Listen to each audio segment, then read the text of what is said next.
On est parti. Monsieur Alexis Onesta, bonjour. Bonjour à toi, Tanguy. Ça va? Ça va très bien. Bon. Merci. Je suis content de te recevoir pour ce deuxième épisode sur Kalimandjaro, le podcast des ambitieux, parce que on voit que tu continues toujours à faire ton petit bout de chemin et avec des nouveaux projets. Quand on s'est vu il y a 2 ans, tu étais en train de lancer Issarae, je crois. Oui. Tu venais de le lancer. Ok. Et entre-temps, il y a au moins 3 bouquins qui sont sortis. 4, ouais. 4, c'est ça, hein? C'est ça. 4, et on voit que tu as un vrai shift maintenant, très focus sur l'édition de livres. Donc j'ai bien envie de voir, voilà, qu'est-ce que tu as tiré de cette expérience après toutes ces années? On peut dire que le Covid, là on entend un peu parler du Covid encore, mais l'épisode Covid vraiment hard est derrière nous. On va dire que le pire est derrière nous. J'espère Ouais, en tout cas on que le espère. pire est derrière nous. Donc tu as changé un peu de business. Voilà, j'ai envie de savoir qu'est-ce que tu es devenu maintenant. Ouais. Et qu'est-ce que tu as à nous partager comme tips, comme skills, comme compétences, comment est-ce que tu peux enrichir notre communauté aujourd'hui? Eh ben écoute, oui, merci déjà pour l'invitation. Je t'en prie. J'ai pas réellement changé de business, j'ai fait évoluer mon business. Ouais. Et déjà, c'est ce que je conseille à tout le monde, c'est-à-dire que un business sain, c'est un business qui évolue, qui change, qui se modifie avec les attentes des consommateurs, avec les nouvelles technologies. Enfin voilà, c'est normal. Mhm. Et en gros, pour résumer ça, moi, je suis passé d'un chef d'entreprise vraiment dans l'opérationnel qui était spécialisé dans la communication et la promotion Mhm. à une sorte de chef d'entreprise, mais qui amène son expérience et qui amène son savoir au bout de 20 ans d'entrepreneuriat non-stop dans Mhm. différents domaines Mhm. à des nouveaux entrepreneurs, D'accord. à des nouveaux associés et quelqu'un qui essaie de laisser une trace via cette maison d'édition Mhm. dans le savoir et dans les techniques pour entreprendre. D'accord. Et t'as eu 40 là ou tu vas les avoir? Ça y est, tu les as eu? je vais sur mes 41 là. D'accord. Exactement. Ok, parce que je me souviens que t'avais 38 la dernière fois. Exactement. Je me suis dit, C'est ça y ça. est. Et 40, c'est un cap quand même dans la vie d'un homme, Ouais, non? vraiment. Et est-ce que tu penses que c'est le fait d'avoir eu 40 ans qui t'a fait faire ces mouvements? Pas le fait d'avoir 40 ans, c'est juste le fait il s'avère que j'ai eu 40 ans, Mhm. mais c'est surtout le fait de beaucoup s'étudier Ouais. et d'être vraiment très honnête envers moi-même, Mhm. sur qui je suis, sur ma place dans l'industrie, Mhm. sur ce que j'ai amené aux clients, sur ce que j'ai amené à mes associés. Ouais. Et voilà, c'est vraiment faire une analyse de soi-même et surtout être franc. Mhm. Quand tu es devant le miroir, de pas se dire que tu es au début de quelque chose, ne pas se dire que tu es fini, ne pas se dire que voilà, c'est vraiment prendre conscience de sa place Ouais. au moment où tu es dans ta vie. D'accord. Ok. La dernière fois qu'on discutait, tu me disais que ton objectif à toi, c'était de changer le visage, l'image qu'on a de l'entrepreneuriat et l'image qu'on a de l'entrepreneur. C'est ça. Est-ce que tu as l'impression que tu t'es rapproché de cet objectif? Est-ce que même tu as l'impression que l'image qu'on se fait de l'entrepreneur, même de manière un peu macro, elle a changé aujourd'hui? Oui, en bien et en mal. Ah, Ouais. ok. En bien parce qu'aujourd'hui c'est, on va dire, courant, pas habituel. Enfin oui, si on peut dire courant Mhm. de voir des entrepreneurs qui ressemblent pas forcément à l'entrepreneur, à l'idée de l'entrepreneur dont on faisait dans les années 80 par Ouais. exemple, Mhm. mais en mal aussi parce que j'ai l'impression que beaucoup de gens pensent que l'entrepreneuriat c'est facile. Ouais. Et ça c'est vraiment une erreur Mhm. parce que la base même de l'entrepreneuriat c'est de partir du principe que c'est difficile D'accord. et que même lorsqu'il y aura des périodes de réussite, Mhm. eh ben le fait de durer, ça c'est difficile par exemple, même quand on réussit en fait. Mhm. Et donc oui, c'est bien que tout le monde puisse se rêver entrepreneur, Ouais. ça c'est super, mais c'est pas forcément positif que tout le monde s'imagine que c'est facile d'être entrepreneur. Mhm. Tu vois, il y a une balance D'accord. encore, je pense, à trouver Ouais. parce que il y a encore un manque de franchise Mhm. sur les difficultés, Ouais. il y a encore un manque de franchise sur la durée, sur le fait que c'est vraiment une course de fond et pas sprint. que l'entrepreneuriat ne va pas à la vitesse des réseaux sociaux. C'est pas parce que demain tu as 100 000 abonnés en un an que ça veut dire que tu as fait 100 000 euros en un an. Tu vois ce que je veux dire? Et il y a plein de choses comme ça qu'il faut dire, Mhm. qu'il faut expliquer, que moi je tente à mon petit niveau de vraiment partager avec mes associés Mhm. de plus en plus, que je tente de partager via les bouquins en expliquant les difficultés, enfin comment dire, en en permettant à des Américains d'expliquer et en traduisant en français pour qu'un maximum de personnes puissent comprendre. Je fais un chemin un peu long, mais en tout cas, voilà, c'est ça. Compris, pour expliquer les difficultés. Et donc voilà. Et donc c'est vraiment ce genre de balance qu'il va falloir encore travailler les prochaines années à venir. D'accord. Mais tu penses quand même qu'on s'est rapproché? Ah oui, non, mais oui. Ah oui, chaque jour, c'est magnifique de voir des salons comme on peut en voir aujourd'hui à Paris et même dans toute la France autour de l'entrepreneuriat divers, parce qu'il n'y a même pas que la communauté afro, il y a vraiment divers sortes d'entrepreneuriat. Et c'est super de voir que les choses évoluent, qu'aujourd'hui les personnes n'ont plus peur de se lancer, qu'aujourd'hui ça peut être aussi très réfléchi comme une période. On n'est pas forcément obligé de se lancer à corps perdu dans l'entrepreneuriat. On peut se dire que pendant 2-3 ans, je teste quelque chose, puis après je reviens en salariat, puis après, tu vois, aujourd'hui c'est très modulable. D'accord. Alors qu'avant c'était un choix de vie, on partait avec un baluchon et un accent en mission. Voilà, de jamais revenir. Non, franchement, ça a évolué dans le bon sens. Toi, tu pourrais être salarié aujourd'hui? J'ai pas envie de fermer la porte comme ça d'un point de vue, mais en fait, obligatoirement, aujourd'hui, et ça je dis vraiment en toute modestie, si je deviens salarié quelque part, c'est avec un poste particulier. Voilà. C'est-à-dire que si je deviens salarié aujourd'hui, c'est pour créer une entité au sein d'une plus grosse entité. Un exemple aujourd'hui, si on me confie la tâche chez Hachette, Flammarion ou autre, de faire ce que je fais en indépendant avec les bouquins, j'y réfléchirai, tu vois, mais ça sera pas pour être un salarié avec des ordres, des responsables, etc. Ça sera vraiment pour être un intrapreneur, comme je l'ai déjà fait chez Urbanac, chez Royalware à l'époque, on en a déjà parlé, et mais ça sera pas quelque chose de classique, parce que je pourrais pas aujourd'hui, simplement. Donc, c'est quoi? Qu'est-ce que tu chéris le plus dans l'entrepreneuriat aujourd'hui? Ma liberté. Ma liberté, clairement, de pouvoir switcher vraiment comme je l'entends sur mes activités, mon planning, mes rendez-vous et ma façon de voir les choses. Si quelque chose ne me plaît pas aujourd'hui, si j'ai envie de faire quelque chose de supplémentaire, je le fais. Et ça, sincèrement, vraiment, pour avoir que des salariés dans ma famille proche, pour parler régulièrement avec des personnes, tu vois, qui sont salariés, qui veulent aller vers l'entrepreneuriat, etc. Je me rends bien compte que parler à Tanguy sur Insta et se dire qu'on se voit lundi à telle heure et de pas avoir, tu vois, à demander l'autorisation, etc. Je me rends compte aujourd'hui, et plus encore en vieillissant, tu t'en rends compte encore plus que c'est quelque chose d'incroyable. Et on se voit là, on est ensemble et on s'est juste envoyé un message et on sait qu'on se voit. Et ça, sincèrement, c'est quelque chose qui n'a pas de prix vraiment dans une vie. C'est vrai. Mais qu'est-ce que tu réponds aux gens qui te disent on se croit libre, mais finalement on est l'esclave de nos clients, même finalement parfois l'esclave de nos employés, parce que là c'était la fin du mois, il fallait payer, et même il faut encore payer des gens. Qu'est-ce que tu réponds à ces gens-là qui te disent finalement on n'est pas libre? Je réponds que la vie est, c'est très bizarre parce que là je vais rentrer dans un truc un peu plus mystique, mais je crois à 100% à la notion de karma. Vraiment. C'est quelque chose, qui m'a été prouvé plusieurs fois dans mes expériences négatives, positives avec d'autres personnes, avec Et je crois vraiment que lorsque tu envoies une bonne énergie au monde, l'énergie positive te revient. Et lorsque tu es égoïste par rapport à l'énergie qui arrive sur toi, que tu la rends pas, en fait, il t'arrive des choses négatives. On est d'accord. Et je pense réellement que quand tu fais la balance entre tout le négatif qu'il y a dans l'entrepreneuriat et tout le positif, au final, même quand quelque chose rate, ça t'a amené quelque chose de positif ça t'a amené de l'apprentissage et du savoir-faire sur la manière dont les gens fonctionnent. Quand ça marche pas avec un salarié, par exemple. Pourquoi lui a démissionné? Pourquoi j'ai dû me séparer de cette personne-là? Et au final, parce que j'ai mal fait ça, parce que lui a mal fait ça, parce que ça s'est mal passé. Lorsque tu dis qu'il faut payer les gens à la fin du mois, qu'est-ce que t'ont apporté ces gens-là? S'ils t'ont apporté des choses qui ont justifié ce salaire, c'est cool. Tu vois, ça passe. S'il y a un problème et que tu sens qu'à la fin du mois, tu payes les personnes, mais que tu es un peu chagriné par le fait de les payer, c'est qu'il faut te rendre compte de quelque chose et que l'équilibre n'est pas bon. Et donc, en fait, même quand il y a des choses qui te piquent, entre guillemets, au fond de toi, en fait, c'est parce que tu n'as pas assez étudié ce qui se passe autour de toi et tu n'as pas assez étudié ton entreprise, le karma et tout ce qu'il y a à faire. Mais tu te sens quand même libre.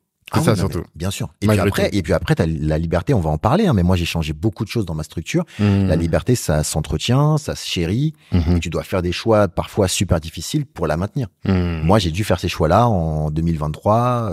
J'ai dû changer plein de choses pour avoir encore cette capacité à faire ce dont j'ai envie. D'accord. Bah justement, c'est ça dont on va parler maintenant. Je veux dire, on a fait l'épisode 2021. On était dans tes bureaux. J'avais une petite équipe. Tu me parlais d'une vingtaine de personnes qui étaient là. Et là, aujourd'hui, quand on parle, tu me dis, les bureaux, c'est fini. Ouais. Qu'est-ce qui s'est passé pendant tout ce temps? Écoute, il s'est passé quelque chose de simple. C'est que moi, je suis quelqu'un qui me place dans une histoire. D'accord. Qui est plus grande que mon histoire personnelle. Je suis bien qu'aujourd'hui, on fête les 50 ans du hip-hop. Ouais. Tu vois? Totalement. Et je me suis toujours rendu compte qu'il y avait des personnes qui avaient fait en 10 fois plus grand ce que moi je rêve de faire ou ce que moi je rêve de faire aujourd'hui. Okay. Donc, je me dis qu'il y a déjà un blueprint qui est déjà écrit, qui est déjà dessiné.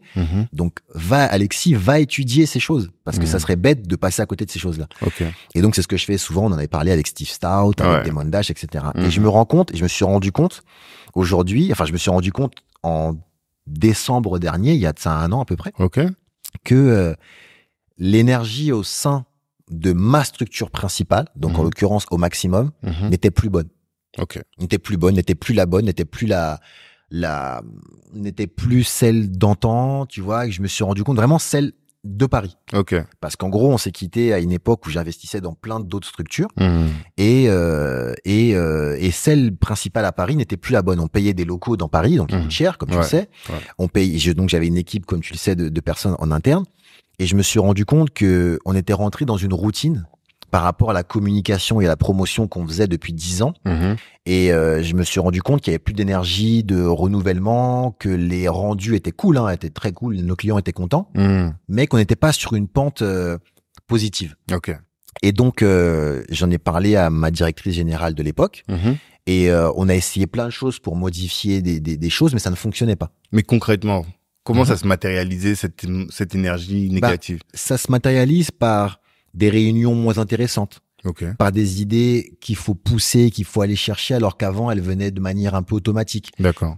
Ça, au jour le jour, pour parler vraiment entrepreneuriat, ça se matérialise par des conflits, pas des conflits au tribunal, mais des conflits quotidiens avec tes salariés, où en fait pour le moindre petit effort, t'es obligé de rentrer dans une confrontation, dans une justification d'horaire de ceci, cela.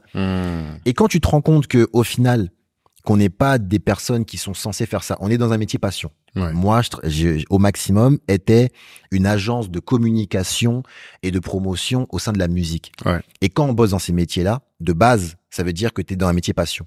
Donc, lorsqu'on parle d'aller dans un concert d'un artiste pour le couvrir en termes de community management, il faut que tu aies des personnes qui aient envie d'aller à ce concert-là et qui aient envie de dépasser. C'est pas triste à dire, mais c'est le cas, leurs horaires, leur capacité, etc. Il faut de l'engagement, quoi. Exactement. Il faut de l'engagement parce que c'est une musique, notamment la musique, j'aime pas ce terme, mais urbain, le rap, le R&B, les musiques afro, etc. Ça change beaucoup, vite. On est une musique jeune qui évolue rapidement. Si tu suis pas, t'es à la ramasse. C'est clair, c'est net, tu vois. Et je sentais plus l'énergie. Et je voyais cette énergie-là chez d'autres agences, je voyais cette énergie chez d'autres freelances. Et en fait, c'est à ce moment-là que je repense à mon histoire. Au maximum, ça a été un magazine. Ça a été via ce que je faisais dans l'événementiel, une agence événementielle aussi, de promotion. Ça a été une agence de communication dans la musique, etc. Et en fait, il n'y a aucune raison pour que ça n'évolue pas avec mes envies, ça évolue pas avec... C'est pas parce qu'il y avait un modèle qui fonctionnait, qui fonctionne, qu'il fallait que perdre ce modèle-là en restant figé. Le pivot, moi, je l'ai fait toute ma vie. J'ai bossé dans la mode, j'ai bossé dans l'événementiel, j'ai bossé dans la musique. Là, maintenant, je bosse dans l'édition. Et c'est comme ça, en fait, que j'ai réussi à rester pertinent par rapport à ce que je faisais. Donc, je me suis rendu compte. Un exemple bien concret. Pour rentrer dans le vif du sujet que je vais te donner par rapport à ça. J'avais une discussion avec le graphiste qui est un très bon graphiste, avec qui je bosse toujours maintenant en free. Mais on a eu une discussion franche, lui et moi, qui était la suivante, c'est-à-dire que lui me demandait rien.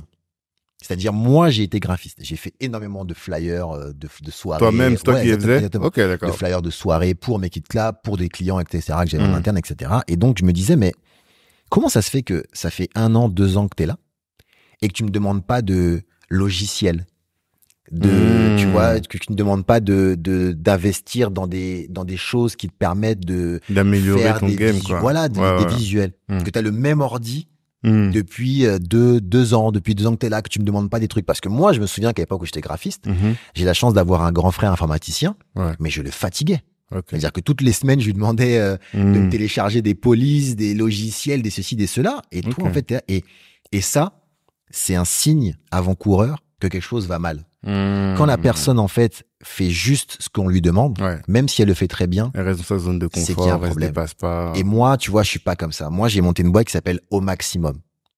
Tu vois, je te veux dire, moi, quand j'avais 16 ans, ce que je taguais sur les murs, mon nom, c'était Au Max, puis c'est devenu Au Maximum. C'est-à-dire, je peux pas, en fait, me contenter de quelque chose où les clients envoient une commande, on leur envoie la commande et c'est réglé. C'est la fonction publique, quoi. Voilà. Et ça, je sais que c'est le début de la fin. Je le sais, j'ai d'expérience, j'ai vu d'autres boîtes faire ça. Donc, en fait, et à côté de ça, pour revenir à ce que tu disais, pour entrer aussi dans le vif du sujet, pour parler bien concret, cette personne, je devais la payer, en fait. Je devais la payer tous les mois, qu'elle fasse un boulot normal ou un boulot stylé. Donc, si c'est pas pour faire un boulot stylé, je préfère que tu partes. Et je préfère qu'on discute ensemble de la meilleure manière de faire partir, parce que par contre, on est des êtres humains, tu vois, et qu'on respecte les personnes avec qui on a collaboré. Mais je préfère que tu te décides à partir, parce que en fait, ce que tu donnes, c'est pas intéressant. Et même lui, il s'est rendu compte, il est parti, il a monté une structure indépendante aujourd'hui, et on bosse ensemble sur mes projets. Parce qu'il y a eu aucun clash, il n'y a pas eu un manque de respect envers. C'est pas qu'il rendait pas les boulots alors que je le payais. C'est juste qu'il lui-même ne ressentait plus l'énergie dans la boîte et moi je sentais plus l'énergie par rapport à lui. Et à ce moment-là, soit vous mettez ça sous le tapis et un jour ou l'autre ça pète, soit vous parlez franchement et en fait les choses se passent super bien puisqu'aujourd'hui on bosse encore ensemble. Tu vois ce que je veux dire? Et tu penses que c'est lié à quoi? Est-ce que c'est juste ton histoire personnelle qui fait qu'il y a un moment faut bouger, ou bien est-ce que c'est la conjoncture, le milieu qui fait que, est-ce que c'est toi-même des choses que tu aurais loupées qui font que, moi je pense que j'ai ramené sur la table des projets qui étaient incroyables. En toute modestie. J'ai ramené, comme tu l'as dit, Issa Rae, j'ai ramené Rick Ross, j'ai ramené d'un point de vue commercial, l'équipe qui gérait ça et moi-même avons ramené des projets incroyables sur la table. Donc je pense pas que c'était par rapport à la boîte parce que tous les jours on ramenait des choses à faire. Je pense juste que c'est, il y a aujourd'hui une conjoncture concrète au niveau des employeurs qui ont du mal à recruter, à garder, à motiver. Et voilà, il y a un turnover de fou dans des boîtes et même dans des boîtes extraordinaires qui te promettent monts et merveilles et qui le font. J'étais chez Google dernièrement en Irlande. Crois-moi, j'ai visité des bureaux de Google. T'as envie de bosser là tous les jours. Tu vois, vraiment, on a été chez Facebook, on a été chez Google, on a été chez TikTok. C'est incroyable, tu vois, ce que tu vois chez eux. Mais il y a quand même malgré tout un turnover. Donc, en fait, en réalité, il y a ça dans l'ère entrepreneuriale. Donc, moi, j'analysais le fait que d'un point de vue concret, Au Maximum ne pouvait plus rester sous cette forme-là. Voilà. Et donc, comme tu l'as dit, je me suis séparé de mes équipes, je me suis séparé de mon bureau pour pouvoir donner de la liberté à cette marque et en réalité faire d'Au Maximum ce que c'était déjà devenu. C'est-à-dire que c'était déjà devenu un service, en gros, d'investissement qui allait avoir, via mon expérience et via ce que j'ai pu créer au sein de cette entreprise-là, beaucoup d'autres entreprises qui allaient être créées par rapport Au Maximum parce que c'est ça, en fait, la suite logique, comme je te parlais. Mon rêve n'était plus d'avoir des disques d'or, j'en ai eu. Mon rêve n'était plus d'avoir des disques de diamant, j'en ai eu. Mon rêve n'était plus de créer des opérations marketing qui allaient marquer l'histoire, entre guillemets, de la musique. Je l'ai fait, tu vois, avec des artistes, autant vraiment tout petits, autant des gros artistes. Donc en réalité, j'étais peut-être arrivé au bout d'un cycle. J'ai même été bossé dans d'autres styles de musique que je maîtrisais pas à la base, en tout cas que je ne connais pas.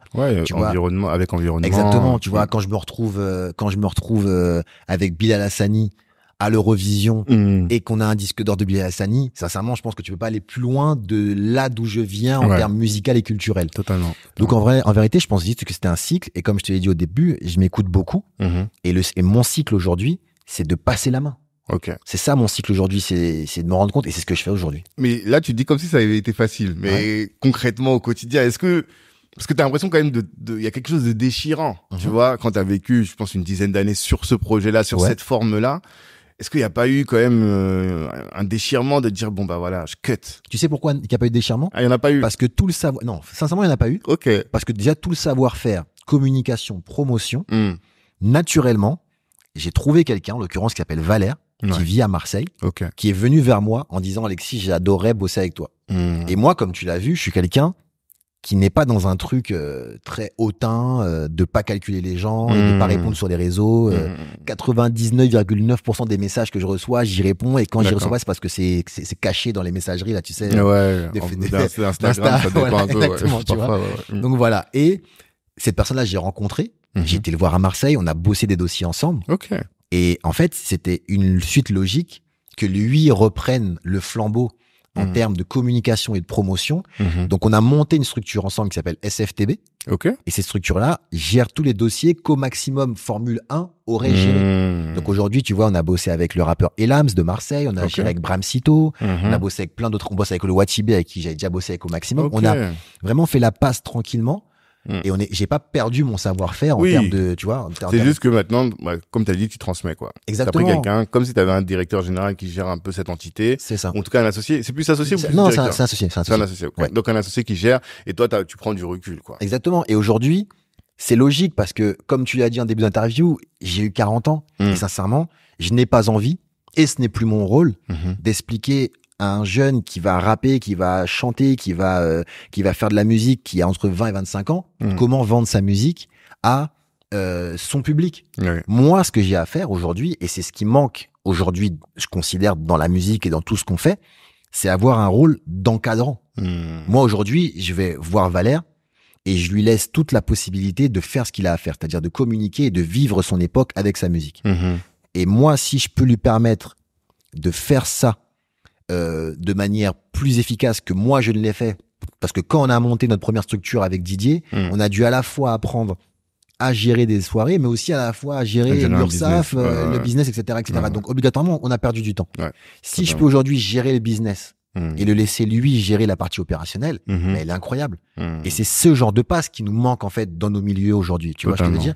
Et donc moi, mon rôle aujourd'hui il est là. Et donc non, ça n'a pas été déchirant parce que tu continues à faire des choses d'une manière différente par rapport à ton rôle. Tu vois, c'est comme si tu demandais à Didier Deschamps si c'est déchirant de pas être sur le terrain à la Coupe du Monde. Mais non, parce qu'il gagne encore une Coupe du Monde, il gagne encore une Coupe d'Europe. À un autre poste, en fait. Un autre poste.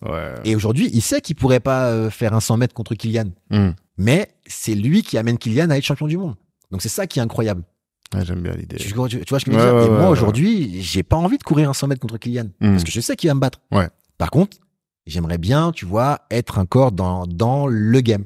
Et ma place dans le game, j'ai trouvé. C'est ça. Tu restes dans le game, t'abordes toujours ton réseau, t'abordes toujours. J'imagine qu'ils te sollicitent encore sur des sujets de direction artistique quand même, tout ça. Tu restes quand même impliqué. Mais c'est juste que c'est pas toi. Ce que tu disais tout à l'heure, tu disais que t'es plus dans l'opérationnel. Exactement. C'est ça.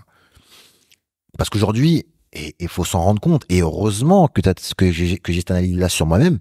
Aujourd'hui, je suis désolé, mais quand moi j'étais dans l'opérationnel, quand il fallait poster sur Instagram au début, sur Facebook, etc. Aujourd'hui, je suis désolé, mais et c'est sincère, quand je vois des TikTokers ou des Instagrammeurs aujourd'hui de 20 à 25 ans faire des réels et tout, etc. Mais encore heureux que j'ai l'œil pour me dire, mais je suis totalement dépassé. Les mecs tournent le téléphone en 360, font des montages, etc. Ok. Donc moi, mon rôle aujourd'hui, c'est de faire en sorte que tout le monde ait un téléphone au top, d'investir là-dedans, que tout le monde ait des contrats, que tout le monde puisse vivre de leur passion, mais c'est pas d'aller faire des TikTok. Tu comprends ce que je veux dire? Et c'est ça le truc intéressant. Là, aujourd'hui, avec Valère, on parle de monter une boîte d'influence parce qu'il a énormément de personnes autour de lui qui sont un peu dispersées. Moi, aujourd'hui, mon rôle, c'est de pas d'aller parler avec ces influenceurs parce que je ne saurais pas quoi leur dire. Par contre, la boîte, il faut la monter. Les personnes, il faut les payer, il faut les déclarer. C'est des personnes qui sont toutes indépendantes, donc il faut leur faire des factures. Ça, c'est quelque chose qu'il faut structurer. Et voilà. D'accord. Mais voilà. Non, mais c'est top, effectivement. On voit pas ça de l'extérieur. Et c'est ça qui est marrant parce que tu communiques pas énormément là-dessus. On voit que tu parles un peu statistiques. On voit encore que t'es encore là, tu vois, mais on sait pas exactement ce que tu fais. Donc là, ça nous permet de bien comprendre. Parce que ta communication, elle est quand même focus sur l'édition. Ça, c'est vraiment ton business phare, quoi, tu vois. C'est ça. On te voit beaucoup là-dessus. Est-ce que tu peux nous dire, nous expliquer déjà, qu'est-ce que tu as fait depuis cette époque-là, depuis 2021? On s'est arrêté à Issaré? Ouais, on s'est arrêté à Issaré. On s'est arrêté à Issaré. Faut savoir. Non, il y avait Common déjà. Il y avait Common aussi? Ouais, t'as parlé de Common. Okay. Non, je crois que tu discutais de Common et t'avais pas, je crois que t'allais avoir les droits de, tu te disais que dans les pipelines, il y avait 50 Cent et il y avait Rick Ross. Mais ils étaient pas du tout encore, en production. Mais non, je t'ai dit beaucoup de choses. Hein. Ouais, on en a parlé 2h30. Non, mais, en fait, en gros, il faut savoir que la maison d'édition, c'est la partie un peu visible de l'iceberg. Mais en gros, dans la maison d'édition, je gère la traduction, enfin, je gère les droits, donc la négociation des droits, je gère quand je dis je gère, c'est que je chapeaute. C'est-à-dire que soit je fais l'opérationnel, soit vraiment je suis à la tête. Mais donc, la négociation des droits, la traduction, la mise en page et la fabrication et la distribution. C'est-à-dire que je veux vraiment maîtriser tous les paramètres. Ça, c'est ce que j'ai toujours fait dans tous mes business, donc c'est important. Tous les paramètres et la promotion, bien entendu, voilà. Donc, ça prend un peu plus de temps. Et mais aujourd'hui, c'est mon principal business à titre personnel. Et depuis, donc on a fait Issaré, on a fait Common, on a sorti le livre aussi de Taraji P. Henson, l'actrice que vous avez tous découvert d'Empire pour la plupart. Et qui a fait aussi découvert. Non, voilà, pour les jeunes l'ont découvert, mais qui a fait plein d'autres films avant, et plein de choses avant, donc Baby Boy, mais c'est loin. Voilà, hein, moi c'est Baby Boy, vous commencez à être vieux, tu vois ce que je veux dire. Voilà. Et on a fait aussi donc celui de Rick Ross, qui est notre best-seller. Et là, c'est best-seller celui-là. Hein. Ouais, clairement, c'est le best-seller partout sur Amazon, partout. C'est celui. Mais on dirait que c'est celui aussi auquel tu donnes le plus de gaz. Ouais, mais oui, mais c'est parce qu'on apprend aussi. Tu sais, moi, comme je disais tout à l'heure, on a découvert un peu le rythme. Moi, je sors d'un truc très très instantané avec la musique, et on a découvert qu'il fallait travailler la promotion des livres un peu plus longtemps. Donc là, on va peut-être relancer ça. Ça qui est magique, c'est que tu peux avec les bouquins, tu peux faire un peu comme tu veux pour relancer là. Mais pour en revenir à ce qu'on disait. Rick Ross, et là au moment où on enregistre le podcast, on est en pleine sortie du livre de 50 Cent. Je l'ai là. Voilà, comment dire, et ça c'est une aventure folle parce que c'est, je pense, qu'il va devenir le plus gros livre de la maison d'édition. Sweet 50? Ouais, je pense. Je pense parce que 50 c'est quelqu'un qui est, là tu vois, par exemple, il est en tournée mondiale. En ce moment. Alors qu'il sort pas de 10 depuis je sais pas combien d'années. C'est ça qui est incroyable. C'est quelqu'un qui a une carrière qui a été propulsée par Dr. Dre et Eminem. Donc je te laisse imaginer la manière dont il a marqué les gens. Totalement. Et Rick Ross, qui est déjà un personnage très connu, est moins connu de 50 Cent. Donc je te laisse imaginer à quel point ça va. Voilà, c'est. Puis là, il a fait des moves incroyables avec Power et tout. Non, c'est incroyable. Et tu vois, justement, je vais pas spoiler ce qu'il y a dans le bouquin, mais il en parle dans le bouquin. De trouver sa place dans ce game. Il s'est bien rendu compte que d'un point de vue musical, il était moins impactant que dans ce qu'il était en train de faire dans le cinéma. Et quand tu regardes bien Power, si tu connais les albums de 50 Cent, c'est rien d'autre qu'un album de 50 Cent.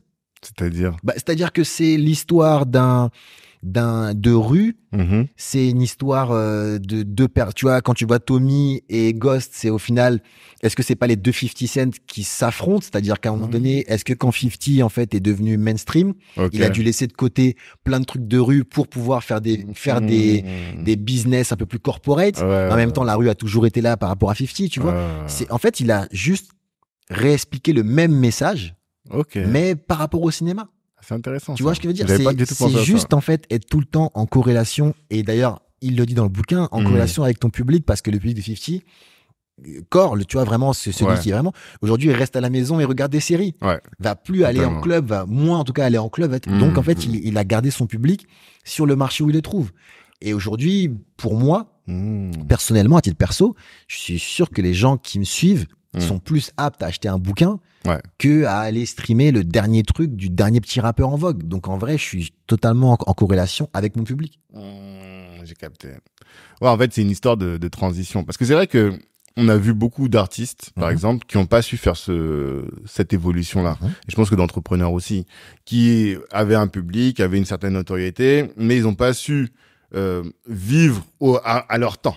Tu vois, que ce soit adapter leur musique au code, comme Booba, il a réussi à faire, sans pour autant changer de business. Lui, il a réussi à adapter sa musique au code du 21e siècle. C'est ça. Ou de pouvoir changer de business et rester pérenne dans ces nouveaux business. Et toi, ce que tu dis, et là, finalement, ça fait un parallèle entre toi et 50, j'imagine un peu. Toi, ce que tu dis, c'est, voilà, il y a des caps, on vieillit, Et quand on vieillit, il faut réussir à trouver dans nos business comment est-ce qu'on va faire pour s'adapter au business de notre âge, quoi. Mais tu peux rester totalement en lien avec la jeunesse et avec les nouveaux booms de la culture. Là, pour t'expliquer un peu, je suis associé à une fille qui s'appelle QD. D'accord. Qui bosse dans la danse, qui a une 20aine d'années, tu vois, mais qui bosse dans la danse depuis toujours. Okay. Et tout le monde la connaît dans la danse. Okay. Et elle avait fait un stage chez moi à l'époque, chez Au Maximum, et on a discuté un jour du statut des danseurs dans la danse, du statut vraiment au niveau déclaration, etc. Ouais, protection sociale. Et moi, je me suis rendu compte que les danseurs avaient des contrats avec les marques dont aujourd'hui rêvent les rappeurs, par exemple. Tu vois, tu vois des danseurs avec Lacoste, tu vois des danseurs avec des grandes marques, tu vois des danseurs pour des voitures, tu vois des danseurs partout, en fait, sans t'en rendre compte. Okay. Et que ces danseurs-là étaient payés avec des factures d'auto-entreprise. Okay. Tu vois, et donc, il n'y avait pas de droit sur les rediffusions, etc., etc. Rien n'était géré. Okay. Je rencontre cette personne qui est un petit génie de la danse au niveau elle écrivait des articles, elle gère des danseurs et tout, etc. Mais il n'y avait pas de structure. Et moi, je gère le montage des structures. Donc, ce qu'on a fait, on a monté une structure ensemble. Okay. Où moi, je gère toute la partie opérationnelle, la vision à 3-4 ans. Et elle, en fait, gère les danseurs au quotidien parce qu'elle a ce savoir-faire-là que moi, je ne maîtrise pas du tout. Tu vois ce que je veux dire? Ouais, je vois très bien. Et donc, ensemble, là, on a fait notre premier bilan des 1 an et demi de boîte qu'on a monté. Ouais. Et à la fois, le bilan est positif d'un point de vue financier et à la fois, je te donne juste rapidement ce qu'on a pu faire. On a bossé avec le PSG, avec Nike. Il y a un des danseurs qui est dans le dernier clip de Travis Scott. Okay. Il y a énormément de danseurs qui ont gagné des prix dans énormément de compétitions. On a fait énormément de collaborations avec des grosses marques. Okay. Et tout le monde a reçu son argent, ses contrats, ses droits. Et derrière, il y a cette émulation que moi, je ne maîtrise pas. Parce que j'ai pas le plug pour aller sur un clip de Travis Scott. Ouais. Mais par contre, il y a le contrat qui est négocié. On bosse avec Red Bull, on bosse avec plein de gens, tu vois. Et ça, c'est, je pense, ce qui manque. C'est-à-dire des personnes comme moi qui connaissent la culture, mais qui savent monter une société. Ouais. Et à la fois, quelqu'un comme QD qui est à fond dans ce qu'elle fait et qui a besoin de quelqu'un comme moi et vice versa. Ouais. Parce que sans elle, je ne suis plus connecté à la culture. C'est elle qui est jeune, c'est elle qui est avec les danseurs. Tu vois pas ce que je veux dire? Totalement. Et sans moi, elle aurait perdu du temps à devoir apprendre les process que moi je peux lui amener directement, que moi je peux lui apprendre. Et c'est ce que j'ai fait avec Statistix pour le marketing digital. C'est ce que j'ai fait avec Qd pour la danse. C'est ce que j'ai fait avec Valère pour la communication et la promotion. C'est ce que j'ai fait avec Mathieu pour le campus digital. Et c'est ce que je continue à faire avec plein d'autres boîtes. Agence 88 toujours aussi. Agence 88 aussi en Guadeloupe, tu vois. Et c'est ça qui est vraiment incroyable. De pouvoir rester dans la culture, mais à un autre poste. Ouais, c'est ça. Voilà. Et finalement, tu structures. En fait, toi, ton métier, c'est de ramener du business à la culture. Exactement. C'est ça aussi. Exactement. Et finalement, là, tu as élargi ton spec qui était quand même spécialisé sur la musique. C'est ça. Et là, maintenant, tu restes sur la culture au sens large mais tu ramènes ta compétence. C'est ça, exactement. D'accord. Et mais dans le livre, qu'est-ce qui fait que sur le livre, tu dis non, c'est encore pertinent que ce soit moi qui soit la tête de proue de ce business. Parce que là, pour le coup, pour le livre, c'est vraiment un business ultra personnel. Okay. C'est-à-dire, comme je t'en avais parlé, je lisais énormément de livres en anglais. Enfin, je lis énormément de livres en anglais. Okay. Et à chaque fois, j'avais le même ressenti, c'est que je pouvais partager ça avec personne. Tu vois, en tout cas, avec très peu de monde, parce que même les personnes qui parlent anglais autour de moi et qui font du business en anglais avaient la flemme de lire un livre en anglais. Ah ouais? Vraiment. D'accord. C'est-à-dire qu'il y avait très peu de personnes qui achetaient sur les sites, etc., des livres en anglais qui lisaient du début à la fin. Okay. Et quand je voyais la puissance et le savoir que m'amenaient ces bouquins-là, il y a un moment, en fait, je me suis dit, c'est pas possible que autant de personnes soient attirées par ces bouquins-là et ne puissent pas les lire. Ouais. Et donc, je me suis lancé, qu'on en a parlé sur Issa, etc. Et au fur et à mesure d'un business, ça évolue, tu pivotes, tu te rends compte que ce qui a vraiment marqué les gens, c'est lorsque les livres, au-delà des histoires comme Issa ou comme Taraji, ça a beaucoup plu aux gens, on en a vendu beaucoup. Mais ce qui a vraiment marqué les gens, c'est quand les personnalités amenaient de vrais conseils et un vrai historique par rapport à l'entrepreneuriat. Totalement. Parce que même les gens qui veulent pas forcément entreprendre ont besoin de cette énergie-là dans leur salariat. Oui, bien sûr. Tu vois, tu connais Earn Your Leisure? Oui. Voilà. Yes, yes, yes. Eux, je trouve la force de leur contenu, c'est ça. Ouais, Ils ont reçu Rick Ross. Et quand Rick Ross parle, il parle de ce qu'il parle dans son livre, tu vois. Et il est pas en train de nous raconter comment il fait ses clips. On s'en fout. Enfin, on s'en fout. Oui, non. On s'est Mais compris, ça amène tu une vois. plus-value de savoir ce qu'il y a derrière. C'est ça qui est plus général, tu vois. Et effectivement, là, ce que tu fais, c'est ça. C'est finalement entre guillemets, de la culture business que tu apportes à travers les livres, plutôt. C'est ça. D'accord. Et on s'était vu à la NHH, je sais pas si tu te souviens, pas la dernière, mais celle d'avant, où je crois que c'est à la sortie du livre, c'est là que j'ai acheté le livre de Rick Ross. Et tu m'as dit, si j'avais su que les livres rapportaient autant d'argent, j'aurais commencé à en vendre depuis plus longtemps. Et pourtant, quand on entend dans les médias, on entend parler de l'industrie du livre, on dit qu'elle est morte, que ça rapporte pas d'argent. Comment ça tu fais, toi, pour faire de l'argent avec des livres là où tout le monde dit que c'est mort? Ça a toujours été le même process depuis le premier business où je me suis lancé. Et ça, c'est des recommandations que m'ont donné Damon Dash et Jay-Z depuis le départ. D'accord. Damon Dash en direct et Jay-Z via sa carrière. Ok. C'est qu'il faut maîtriser toute la chaîne. Ok. Pour gagner vraiment de l'argent réellement, il faut maîtriser toute la chaîne de ce que tu fais. Être en indé, tu veux dire? Être en indé, oui. Mais au-delà d'être en indé, c'est de pas forcément tout de suite déléguer tout ce que tu as à faire. C'est-à-dire que moi, la seule chose en réalité que je ne fais pas, c'est d'imprimer le bouquin. Ok. C'est-à-dire, c'est la seule chose. Sinon, je gère et je maîtrise tous mes coûts de production, de la négociation des droits des bouquins jusqu'à la mise en vente sur Internet. Tu vas même faire les stands et tout. Ouais, voilà, tout. C'est-à-dire et à partir de là, tu comprends après que oui, c'est beaucoup de boulot, mais qu'à la fin de la saison, il y a pas un distributeur qui t'a pris tant de pourcentage pour distribuer tes bouquins. Il y a pas un graphiste vraiment extérieur, parce que c'est pas moi qui fais les graphismes, c'est un graphiste que moi je choisis, etc. Qui t'a pris X milliers d'euros pour faire ça, parce que tu sais pas comment ça se passe. Tu sais pas combien d'heures il faut. Moi, quand le graphiste il me dit je vais passer combien d'heures, je sais parce que j'ai fait les premiers avec lui. Je sais où tu prends du temps, etc. Parce que je l'ai fait avec lui assis derrière l'ordinateur en train de regarder. Lorsqu'un traducteur, là aujourd'hui, tu vois, je participe réellement à la traduction des bouquins parce que je sais que traduire un livre de Common, comme on le connaît, littéraire, poétique, amoureux, etc. C'est pas traduire un 50, violent, rentre dedans, direct, tu vois, voilà. Donc je sais comment traduire un bouquin.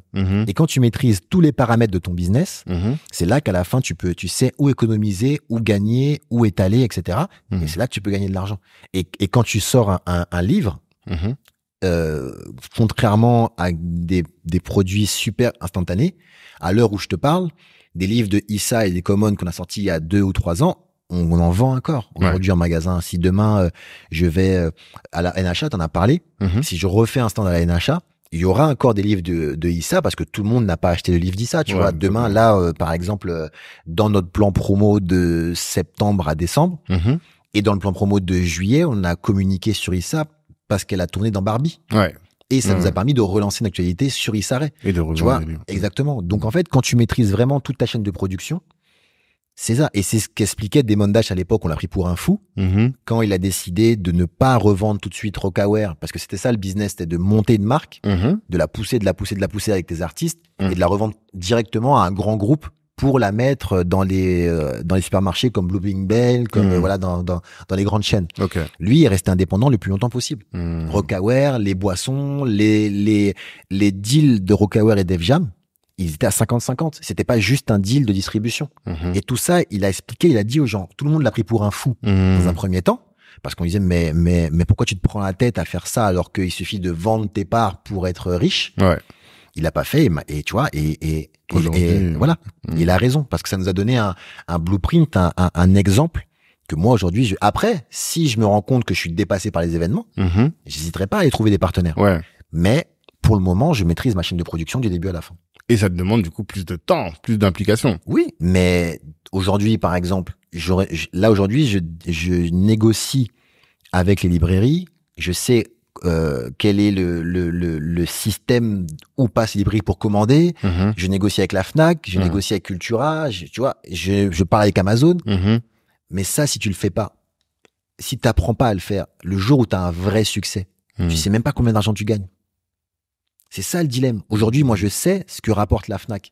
Donc, si demain, je décide de passer par un distributeur, je sais réellement combien je donne au distributeur. Aujourd'hui, on est en train de parler avec la Fnac en direct pour monter une opération avec 50. Peut-être que si j'étais passé par un distributeur, il aurait juste envoyé un mail à la Fnac, 50 cents sort. Ouais. Point. Tu vois, même, en fait, tu mets plus d'énergie, toi, dans tes projets. c'est ça. D'accord. Il faut apprendre à maîtriser ça. Et ça, c'est très important de le dire à ton micro spécifiquement, tu vois. D'accord. Parce que on a trop tendance à déléguer des choses dès le départ.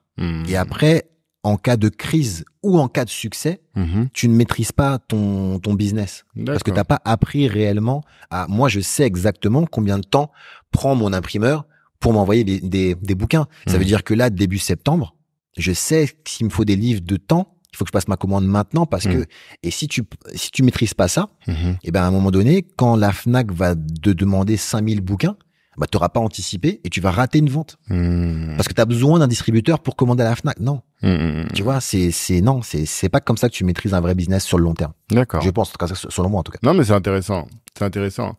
Et combien t'en vends? Quand tu dis que c'est un best-seller, t'as vendu combien des livres de Rick Ross? Sur Rick Ross, on est en train d'écouler la commande des 6000. Ok. D'accord. Ce qui est énorme en France. Ouais. Faut bien se rendre compte. Ouais. Surtout sur, parce que tu parlais de Sarkozy qui en vendait 20 000. Voilà. Alors imagine, t'es pas Sarkozy en termes d'autorité, t'es pas le président de la République, tu vois. Ouais, et c'est fait en indé. C'est totalement fait en indé. C'est-à-dire que vraiment, on a appris pour vendre ces 6000 bouquins.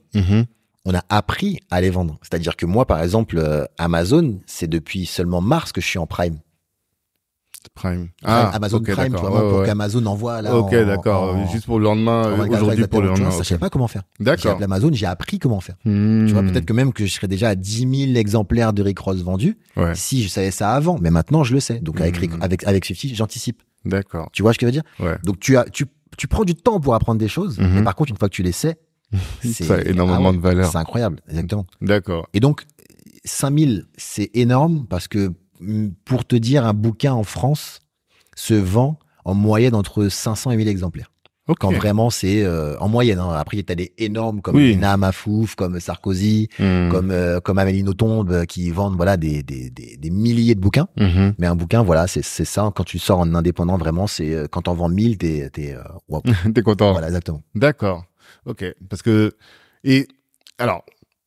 Je vois que tu fais beaucoup de com sur les réseaux et notamment de com digital. Pas assez. Là, on va vraiment accélérer. Comment tu peux faire? Alors peut-être que Instagram a compris que moi j'étais la cible, parce que je te dis très souvent, tu vois la pub que tu fais avec Rick Ross qui est là et qui explique. Je te dis Rick Ross. J'ai cru que c'était Rick Ross qui faisait de la pub pour ton bouquin au début. Je comprenne. Et pour moi, t'en fais beaucoup. Mais la question maintenant, c'est quelle différence tu as vue sur cette fois-ci sur le marketing entre vendre des livres et vendre de la musique? La différence totale, elle est dans le fait que quand tu vends un bouquin, tu le vends sur le long terme. Okay. C'est-à-dire que tu sors ton bouquin, au-delà sauf si, comme tu l'as dit, t'es une grande personnalité connue qui fait de la promo en personne pour le bouquin, tu vas en vendre tranquillement, mais tout le temps. Ok. Tu vois? Nous, on pousse, on fait de la promo, on fait des événements, on fait des représentations. Moi-même, là, maintenant, dorénavant, je vais mettre beaucoup en scène, je vais faire beaucoup d'interviews par rapport, parce que maintenant, au-delà de parler du bouquin, je parle de ma maison d'édition. Donc, je parle de mon business. Maintenant qu'on en a 5, je vais pouvoir vraiment commencer à m'exprimer sur mon expérience. Donc, ça, on le fait. Mais la différence que j'ai fait par rapport à la musique, c'est que la musique, tu dois faire beaucoup de bruit avant la sortie de l'album, de l'EP, de la musique, pour amener un maximum de gens à être intéressés par toi, pour qu'ils aillent, entre guillemets, parce que c'est le cas aujourd'hui, gratuitement, écouter ta musique. Et une fois que tu as fait ça, ça crée un tourbillon qui crée des streams, qui crée des demandes de concerts, qui crée des demandes de festivals, qui crée des demandes de merch, etc., etc. Okay. Mais ton corps de métier aujourd'hui, dans la musique, c'est plus de créer une notoriété autour de quelqu'un, qui va ensuite après créer de la diffusion autour de ta musique. Okay. Alors que le bouquin, c'est de manière constante et pour beaucoup plus de temps, intéresser les gens à s'intéresser à la lecture de ce livre, à l'achat, à l'acte d'achat, chose qu'il n'y a plus réellement dans la musique. Au-delà du merch, au-delà de tout ça, et donc écouter de la musique, c'est quasiment devenu gratuit aujourd'hui. Par contre, l'acte d'achat d'un bouquin, c'est vraiment aller l'acheter, que ça soit en e-book ou même en audio, tu vas acheter l'audio et tu l'écoutes, ou en physique, tu vas acheter ton bouquin. Ouais. Donc il faut beaucoup plus de long terme. Ouais, et tu disais que toi, il y a plus de valeur dans l'acte d'acheter un livre. Et tout à l'heure en off, je t'expliquais que Philo de Beaumaillé disait dans une interview que lui, le streaming, c'est une bénédiction. Ouais. Parce que sa musique continue de se vendre. Et même quelqu'un m'avait dit que une fois que tu as réussi à créer ta fanbase, bah, elle va toujours réécouter. Comme toi, tu sais, tu as des morceaux, tu parlais tout à l'heure, ta playlist. Exactement. Et donc, ça, c'est en termes de business, lui, il disait que c'était plus riche de faire ça, en tout cas plus enrichissant, plutôt, financièrement. Et toi, tu dis, non, parce que l'effort à faire pour ça, il est beaucoup plus important. Et je dis pas non, je dis que c'est différent. Okay. Philo, c'est quelqu'un qui vendait des disques quand j'étais, je crois, adolescent, tu vois, vraiment. Ouais, c'est quelqu'un qui est dans l'industrie depuis longtemps. Très longtemps. Quelqu'un qui a même été rappeur. Ouais. Donc qui a connu aussi l'envers du décor, exactement. Et donc, c'est quelqu'un qui a aussi connu une époque où les gens pouvaient, pirater la musique.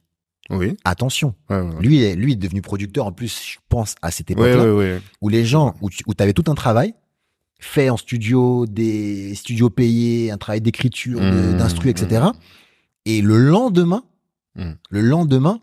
la musique était gratuitement sur les plateformes de téléchargement illégal. Totalement. Moi, jusqu'à preuve du contraire, hormis si quelqu'un veut prendre le bouquin et le photocopier, tu vois ce que je veux dire, page par page, jusqu'à preuve du contraire, tu vois, tu vas prendre un PDF, mais c'est pas la même chose, vraiment. Ah oui, et le dilemme qu'il avait aussi, c'est que quand t'écoutais la musique, c'était la même chose. Quasiment, à part si t'avais une oreille vraiment intéressante, qui connaissait vraiment la musique. Ah, la qualité était la même. Aujourd'hui, quand tu vas prendre un e-book, c'est pas le même support que d'acheter un bouquin. Totalement. Jusqu'à preuve du contraire, on n'a pas réussi à photocopier de manière réelle un livre, tu vois ce que je veux dire. Donc lui, il a connu ça. Il a connu Donc je comprends ce qu'il veut dire. Moi-même, je suis producteur d'albums. Je suis producteur d'artistes via mon label Hublot. Okay. Et je vois qu'aujourd'hui, ce que j'ai fait il y a 1 an, 2 ans, 3 ans avec Rachid Allison, aujourd'hui continue, l'artiste que je produis, continue à fonctionner, tu vois, à générer de l'argent. Mais est-ce que je peux te dire aujourd'hui que sans subvention, sans crédit d'impôt, sans aide, j'ai totalement rentabilisé ce que j'ai investi dans l'artiste? Je suis pas sûr. Je suis pas sûr. Par contre, je peux te dire que le livre de Issa, le livre de Common, le livre de Taraji, le livre de Rick Ross et le livre de 50 Cent, pas encore, mais voilà, sont ou seront rentabilisés. Ouais. C'est ça l'histoire. Oui, quand t'as des artistes comme Youssoupha pour Philo, par exemple. Oui, ils sont ultra rentabilisés. Mais, combien d'artistes il faut dans un label pour avoir un Youssoupha? Combien d'heures d'écriture, d'heures de création a passé Youssoupha pour devenir Youssoupha? Tu vois? Il y a plein de choses comme ça qu'il faut prendre en compte. Donc oui, c'est ça. De toute façon, on va pas se faire un débat. Le streaming a sauvé l'industrie du disque. Oui, d'accord. Ça, c'est pas de souci. Mais moi, pour avoir vraiment goûté aussi à cette industrie-là, la rentabilité, faut quand même la chercher, quoi. Vraiment, réellement. Il y a pas un bon ROI. C'est compliqué. Ouais, d'accord. Surtout que maintenant, pour aller amener les gens au streaming, il faut, entre guillemets, pour parler un peu vulgairement, il faut faire du boucan. Et faire du boucan, ça coûte de l'argent. Ça coûte réellement de l'argent. Il faut tout le temps être présent. Mais aujourd'hui, si on prend les campagnes que tu fais, elles coûtent aussi, les campagnes pour le bouquin. Et je me dis, je vois tellement un pub, je me dis, mais... Sauf que moi, ça se transforme en achat direct. Ok. Ça se transforme pas en streaming occasionnel, streaming gratuit, streaming payant, etc. Moi, ce que je fais, encore une fois, maîtriser vos dossiers, maîtriser vos process. Oui. Statistics, ma structure, où je suis associé, s'occupe du marketing digital que tu vois pour Rick Ross. Les créations que tu vois pour Rick Ross sont faites en interne. Les créations visuelles sont faites en interne. Je sais que, on se fait un point régulier avec mon associé Elias là-dessus, je sais que les pubs que tu vois sont rentabilisés. Sinon on les coupe, sinon on les modifie. J'ai appris à maîtriser le marketing digital avant de lancer des produits. Parce que si tu dois à chaque fois payer une structure, au final, c'est tu vois, c'est tout un process de maîtriser maîtriser son produit. Ouais.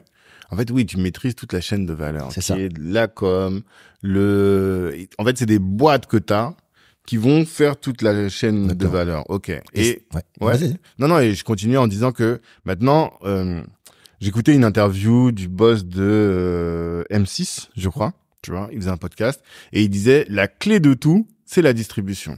Tout à l'heure, tu as beaucoup parlé de distrib, tu vois. Et il disait, ça sert à rien d'avoir plein de chaînes de télé et tout si on les voit nulle part. Donc, tu dois d'abord commencer par structurer ta distrib, faire en sorte que tout le monde puisse avoir accès à tes produits avant de sortir de nouveaux produits. Est-ce que ça, c'est ce que tu appliques? Comment est-ce que toi, tu structures la distribution de tes livres? Ben moi, la distribution de mes livres, j'ai fait au fur et à mesure. D'accord. J'ai un site internet qu'on maîtrise de A à Z, autant dans l'achat que dans les envois. Ensuite, via Amazon. Une fois qu'on a rentabilisé le produit, Amazon rentre dans la boucle. Parce que obligatoirement, quand tu passes par Amazon, tu gagnes moins.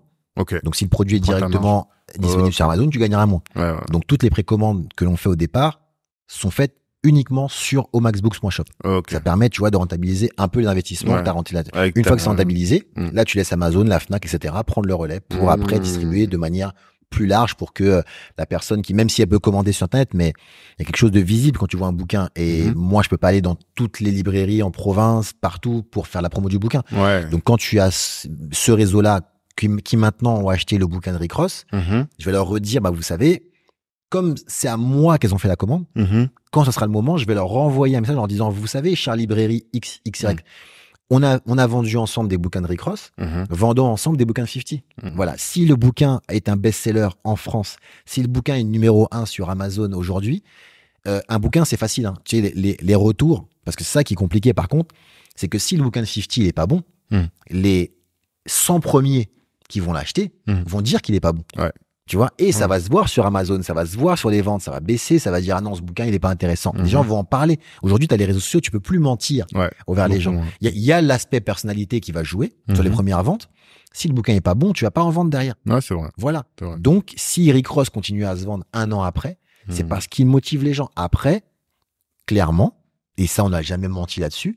Quand tu lis un bouquin qui s'appelle Quel jour parfait pour devenir un boss, tu sais que ça va être un bouquin cool. Voilà, tu vois ce que je veux dire. Et si tu t'attends à lire un bouquin autre que ça, c'est toi qui fais erreur déjà. Oui, voilà. Mais moi, en fait, là où j'étais suspicieux au départ. Bien sûr. Tu vois, moi j'ai acheté parce que c'était toi en réalité, tu vois. J'ai envie de voir et puis j'aime bien Rick Ross aussi, j'aime bien le personnage, tu vois, il aime bien le luxe, il a quand même il a réussi à créer un personnage, tu vois.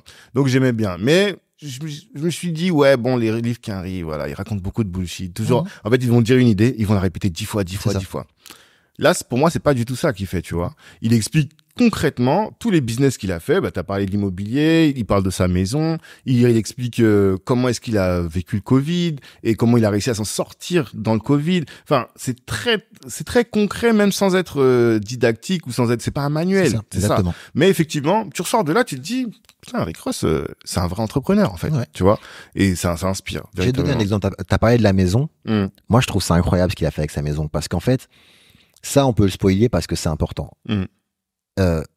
Tous les rappeurs connus qu'on connaît, etc., et toutes les personnes, même les de notre génération, tous les sportifs, tous les acteurs et tout, etc., ont acheté des grosses maisons. Ça fait partie du bling bling et de l'image que voilà, il faut acheter des grosses maisons à Miami, à Beverly Hills, etc., etc. Lui, il a réfléchi ça, et c'est là où ce livre est intéressant. Il a réfléchi ça d'une manière différente. Il a acheté une maison avec laquelle il fait du business. C'est-à-dire que si vous ne le saviez pas, dans le film d'Eddie Murphy, Coming to America. Voilà, Coming to America, le deuxième. Après, c'est à New York 2. Exactement. C'est la maison, la maison du prince, c'est la maison de Rick Ross. Ok. Et en fait, Rick Ross loue sa maison à des studios hollywoodiens. Et même pour faire visiter la maison, pour imaginer ce qu'ils vont faire dans la maison, il fait payer la visite. Et donc, sa maison, elle est rentabilisée parce que des personnes tournent des films dedans, parce qu'il la loue pour les événements. Dernièrement, il a fait un grand événement extraordinaire de voitures, où tous les collectionneurs de voitures sont venus exposer. Il a fait la NHA de la voiture chez lui. D'accord. Tu comprends ce que je veux dire? Chez lui. C'est-à-dire, imaginons, c'est comme si l'équivalent, c'est comme si les créateurs de la NHA, Didier et tout ça, achetaient une maison pour faire la NHA chez eux. Tu te rends compte le mindset que le gars a? Et en plus de ça, et ce qui est incroyable, c'est là que tu vois qu'une génération crée l'autre, c'est que sa maison appartenait à un gros boxeur, Holyfield, si je me trompe pas, qui a fait faillite parce que justement, il a acheté une maison que pour le bling bling. C'est ça. Et lui, il a racheté derrière pour en faire un business. Et si ça, c'est pas une leçon de business et de mindset extraordinaire, je sais pas quoi dire. Mais c'est en ça qu'il est fort, tu vois. Et j'essaie de retrouver une phrase qui dit, parce qu'en fait, on lui a posé une question dans l'interview de Ernie Léger, là. Okay. Il lui pose la question, c'est quoi leur truc? Leur concept, c'est asset versus liabilities ou, tu vois? En gros, est-ce que tu construis un patrimoine ou bien est-ce que tu dépenses de l'argent, quoi, tu vois? Voilà. Et lui, il dit une phrase que j'ai trouvée intéressante. Il dit, ce qui peut être un asset pour moi peut être une dépense futile pour un autre. C'est ça. Par exemple, un jet privé, vu que moi, je me promène toujours avec 10, 15, 20 personnes, si on devait payer tout le temps X, ça reviendrait cher. Mais si j'achète mon jet privé, bah, ça rentabilise. Et tu vois, ce que tu dis par rapport à la maison, bah voilà, c'est ça son mindset. Et ça, tu vois, c'est des trucs auxquels tu penses pas, tu vois. Ouais, parfois, avoir une montre, bah, pour toi, une montre, ça peut être de l'argent que tu jettes par les fenêtres, mais si dans certaines circonstances, et c'est ce mindset-là finalement, d'entrepreneur, et même plus largement, au final, peut-être un peu de bon gestionnaire de patrimoine, finalement, tu vois, qu'on retrouve et on se dit, c'est pas n'importe quel rappeur. En fait, c'est ça le truc. Et ce qui est intéressant aussi avec lui, c'est le moment. C'est-à-dire que tu vois, la phase du jet, il a dit à un moment où son équipe s'est agrandie, et il a eu besoin d'un jet. Il a acheté un jet depuis cette interview-là et depuis tout ça. Ouais. Mais avant ça, il disait qu'à partir du moment où, en fait, lui ne voyageait qu'avec son DJ et son manager, que ça l'intéressait pas de prendre un jet parce que l'avion était le seul moment où il pouvait réellement se reposer et dormir. Donc, il préférait prendre une place en première. C'est par là qu'il commence quand il parle du Covid, etc. Il préférait prendre humblement, à son niveau à lui, une place en première, plutôt que de prendre un billet en jet qui aurait en fait coûté le prix de la prestation qu'il allait prendre. Enfin, voilà. Donc au final, il a acheté un jet lorsque c'était le bon moment. Et même ça aussi, tu vois, c'est quelque chose qu'on ne maîtrise pas encore nous dans nos communautés. C'est à quel moment. Comme on est les premiers à créer des structures, le premier à créer des entreprises, etc., d'un point de vue générationnel, pas d'un point de vue personnel, mais d'un point de vue générationnel, est-ce que c'est le bon moment pour investir dans ça, dans ci, dans ça? Et ben ça, il explique pas, comme tu dis, de manière didactique, mais il te le met dans la tête. Ouais, totalement. Que il y a des moments pour chaque chose. Totalement. Voilà. Ouais, non, mais clairement. Et si tu devais vendre un peu celui de 50, sans spoiler, bien sûr, mais tu vois, le titre américain, c'est pas Work Smarter, Work Harder? Le titre américain, c'est Hustle Smarter, Hustle Harder. Voilà, c'est ça. Et moi, j'ai traduit, pas mot à mot, bien entendu, mais par comment réussir, échouer et tout reconstruire. Okay. Parce que c'est vraiment l'idée principale qui ressort du bouquin et c'est vraiment ce que 50 raconte. C'est-à-dire que, en gros, on parle de 50 Cent qui a été signé donc par Dr. Dre et Eminem et qui a vendu pour son premier album 14 millions d'albums.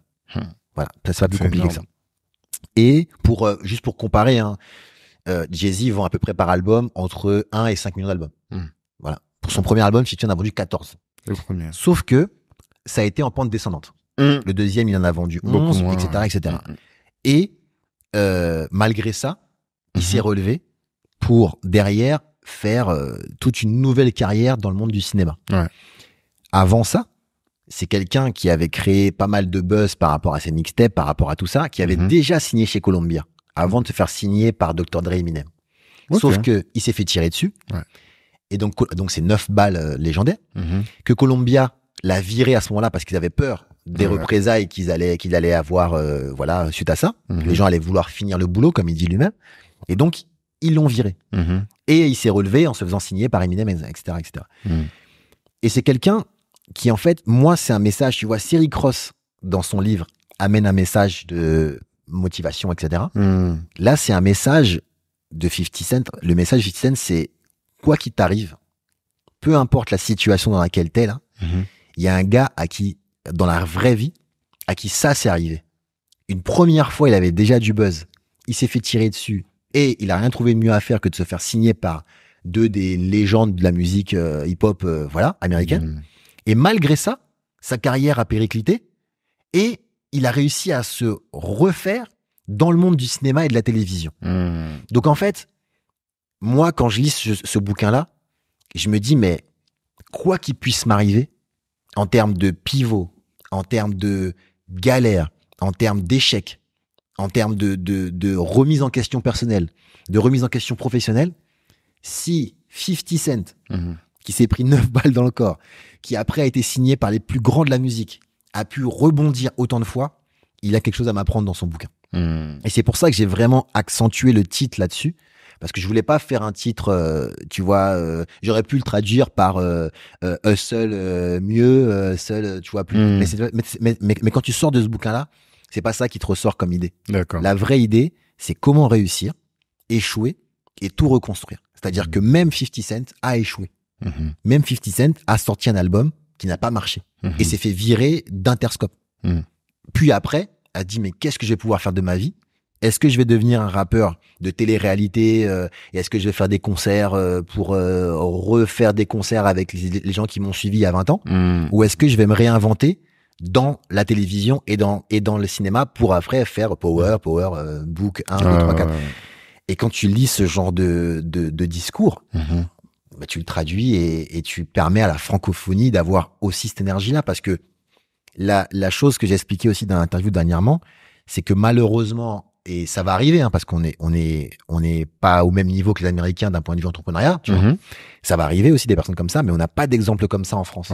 Donc il faut que je puisse traduire ce genre d'exemple. Parce que 50 atteindre ces niveaux de popularité et échouer et se refaire. Des exemples, moi, j'en connais pas d'équivalent. Donc aujourd'hui, si je peux permettre à la francophonie d'avoir ce genre de motivation, ben là, tu peux tomber aussi bas que tu peux. Je pense que personne d'entre nous s'est pris 9 balles et que personne d'entre nous n'a signé avec Eminem et a chuté. Donc, les gars, les filles, relevons nos manches et peu importe où vous êtes au moment où vous écoutez le podcast, ben, foncez. Remettez-vous en question et comme 50 Cent, remettez-vous au travail. Parce que sincèrement, des chutes comme il a connues, je pense qu'on peut même pas imaginer le niveau de chute que cette personne a connu, quoi. C'est ça. C'est la résilience. C'est vraiment un exemple de résilience. Exactement. Ouais. Non, totalement. Totalement. Donc, c'est ça le nouveau message. Après Rick Ross, c'est ça le nouveau message qu'on va passer avec 50. C'est travaillons, peu importe ce que la vie nous a, peu importe les chaos que la vie nous a mis, peu importe les coups qu'on s'est pris, peu importe, j'ai pas allé jusqu'au bal parce que ça c'est une histoire personnelle de 50, mais peu importe ce qu'on a encaissé, on peut toujours se relever à son niveau. Ça veut pas dire qu'on sera demain millionnaire ou multimilliardaire comme 50 ou Jay-Z, mais ça veut dire qu'on peut se relever.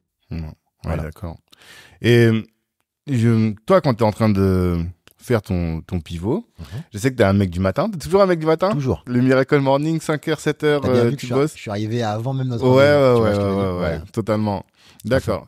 Et concrètement, comment est-ce que tu as des outils concrètement? Est-ce que tu as des... Enfin, je veux dire, comment est-ce que concrètement tu prépares et tu stratégises ton pivot, tu vois? Est-ce que tu as des outils? Je veux dire, est-ce que tu te formes à la stratégie? Comment tu fonctionnes? C'est ça que j'aimerais bien comprendre. En fait, comme je te l'ai dit tout à l'heure, déjà, je m'écoute beaucoup. Ouais. Et il y a eu un moment où tout simplement, quand j'ai senti l'énergie baisser au sein de ma propre structure, j'ai aussi senti que pour moi, c'était plus le moment de gérer une équipe de manière quotidienne et que j'avais plus envie, c'est super dur ce que je vais dire, mais c'est la réalité, j'avais plus envie d'investir dans des personnes. Bon, t'associant, t'investis encore dans les personnes. Non, mais oui, t'avais plus envie de manager. Là, c'est différent. Là, c'est différent. Quand tu t'associes, on est associé. Donc, en fait, on est associé dans le meilleur et dans le pire. Donc, limite, j'investis en toi parce que oui, j'ai un peu plus d'expérience que toi et parce que je vais être un peu le leader. C'est ça, un peu, ouais. Mais en réalité, c'est ta boîte aussi. Oui. Donc, si demain ça coule, tu t'associes à 50-50 à chaque fois? Ça dépend, mais de manière générale, oui. Mais même quand ce n'est pas le cas, on est quand même dans le même bateau. Ouais, non, tu vois ce que je veux dire. On prend les risques ensemble. Voilà. Mais par contre, j'avais plus envie d'investir dans des personnes. Et quand je dis d'investir, c'est avoir des salariés dans lesquels en fait je mettais du temps, de la formation, etc. Parce que j'avais été déçu. Mais vraiment humainement, j'avais été déçu et que j'avais plus envie de prendre le temps de le faire. Et je me suis écouté et j'ai arrêté de le faire. D'accord. Et donc déjà, ça passe par là. Ça, c'est un outil. Enfin, si tu dis ça, c'est pas du bullshit. Hein, c'est vraiment un outil, c'est de s'écouter en soi-même. Mais comment tu t'écoutes? C'est ça en fait le truc. Est-ce que tu prends un coach, un vis-à-vis? Parce que je sais que toi, t'aimes pas trop enfin, c'est pas que t'aimes pas, mais en tout cas, t'as pas de mentor. Je pense que t'as pas de coach. Tu te crois beaucoup en toi. Oui, j'ai beaucoup. Non, c'est parce que j'ai beaucoup de mentors. Oui, mais c'est des mentors. Parce que on a eu cette discussion dans le dernier épisode. Tu dis, t'as pas de mentor physique. Ouais. T'as des mondages dont tu parles souvent, Jay-Z, Steve Stout aussi, j'imagine. C'est ça. Donc tu t'inspires beaucoup de ces personnes-là. Mais t'as pas quelqu'un avec qui tu prends un rendez-vous, je sais pas, tous les 15 jours comme moi avec ma coach, qui va te dire, bah vas-y, où est-ce que t'en es là-dessus? Okay. C'est pas trop ton truc, tu vois. Et c'est ça que je me demande quand je parle d'outils, c'est est-ce que tu vois un psy, qu'est-ce que tu fais pour te connaître, pour t'écouter? Parce que c'est pas facile, en vrai. Ouais, je sais. Franchement, je sais même pas quoi. Vraiment, hein, là, tu me poses une colle. Ok. Parce que j'ai une capacité à agir très rapidement. Tu vois, ce que je t'ai dit, le changement d'au maximum, c'est fait en 6 mois. Et dans ces 6 mois-là, il y avait déjà de l'opérationnel, comme lâcher les bureaux, comme se séparer des équipes, etc. Et tu vois, ça a été très vite en réalité par rapport à ça. Mais c'est... Je sais pas comment te répondre à ça, mais il n'y a pas d'outils spécifiques. En fait, je pense, se faire confiance et ne pas avoir honte de l'image que tu vas renvoyer. Parce que ça, je l'ai beaucoup vu. Quand les gens lâchent pas leur bureau, les gens lâchent pas leurs salariés, parce qu'ils ont peur de se dire, ça va renvoyer une image comme quoi la boîte a fermé. Ouais. C'est de l'ego. Tu vois ce que je veux dire? Mais aujourd'hui, si quelqu'un me dit, t'as pas su gérer tes salariés, t'as pas su garder tes bureaux, mais ça fait 20 ans que je fais ça. Ça fait 20 ans que je l'ai fait. Et aujourd'hui, si en fait je l'ai fait, c'est aussi parce que j'ai un plan extérieur. C'est-à-dire, tu vois, là aujourd'hui, je me rends compte que ça fait 2 ans que je bosse avec Issaré, que je bosse avec Rick Ross, que je bosse avec Common, etc., etc. Et ben, concrètement, je peux pas à la fois avoir des équipes ici et à la fois m'internationaliser comme je le voudrais. D'accord. Parce que aujourd'hui, tu vois, 50 Cent, en réalité, c'est un partenaire commercial. Sauf que ce partenaire commercial, il faut peut-être qu'il me voie, que je sois présent à différentes choses. Ok. Et par exemple, pour t'expliquer un truc, en juin, ça, je vais t'expliquer vraiment ce qui s'est passé en juin. En juin, et là où j'ai vraiment pris conscience que mes décisions étaient les bonnes, c'est ce qui m'est arrivé. Donc, Issaré vient en France pour les Lions à Cannes, un festival, le festival de la créativité. Voilà, le festival de la créativité à Cannes. Et en gros, elle fait une soirée qui s'appelle Where Black People At, où sont les Noirs, parce qu'elle est venue plusieurs fois à Cannes et elle s'est rendue compte qu'il y avait quelques Noirs, etc., éparpillés, mais qu'on se réunissait pas au même endroit et qu'en fait, on était invisibles. Ok. Et donc, elle fait une soirée et un ami à moi, Tangier, je lui passe un coucou parce que vraiment, c'est grâce à lui. Exactement. Pour ceux qui connaissent pas. Voilà. Me dit, oui, il y a une soirée, c'est lui qui me tient au courant de cette soirée-là. D'accord. Et donc, je m'inscris au RSVP, etc., sauf que j'ai pas de nouvelles, voilà. Et donc, je suis en train de travailler à mon bureau et je reçois un texto me disant, le jour même de la soirée, me disant, oui, faut absolument que vous soyez là ce soir, désolé, on n'avait pas géré, on n'avait pas vu que... À Cannes, que vous soyez... donc on n'avait pas vu que... Et toi, t'es à Paris. Oui, moi je suis à Paris, il est 11h. Okay. Il est 11h. Pour tout te dire, vraiment, je te raconte tout. Il est 11h, je suis au Soho, où je travaille. Il est 11h, et je vois le message. Et on n'avait pas vu que vous, l'éditeur d'Issa, l'éditeur français d'Issa Rere, avait répondu, désolé, nana, forcément, j'étais là, Issa avait vous rencontrer, tout ça, vraiment, et tout, etc. Et donc, il est 11h, et je me dis, waouh, je vais rater ça. Et en fait, je me dis, mais pourquoi je vais rater ça? Parce qu'en fait, j'ai la mentale d'il y a 6 mois, où j'ai des salariés, où j'ai un bureau, où une dépense pareille peut mettre en péril les salaires, etc. En plus, c'était le 21 juin, c'était le jour de la fête de la musique, tu vois, je m'en souviens, etc. Et sauf qu'en fait, je me rends compte que non. Je paye personne. Parce que je suis tout seul, en fait, dans ce que je fais, entre guillemets, tu vois, je suis tout seul. J'ai des prestataires, j'ai des factures, mais j'ai pas d'obligation. Et donc, je regarde, les trains sont complets. Je regarde sur EasyJet, il y a de la place pour un vol. Et donc, je rentre chez moi, en vitesse. Je mets en tenue, je me change, tout, etc. Et je fonce à l'aéroport et je fonce à Cannes.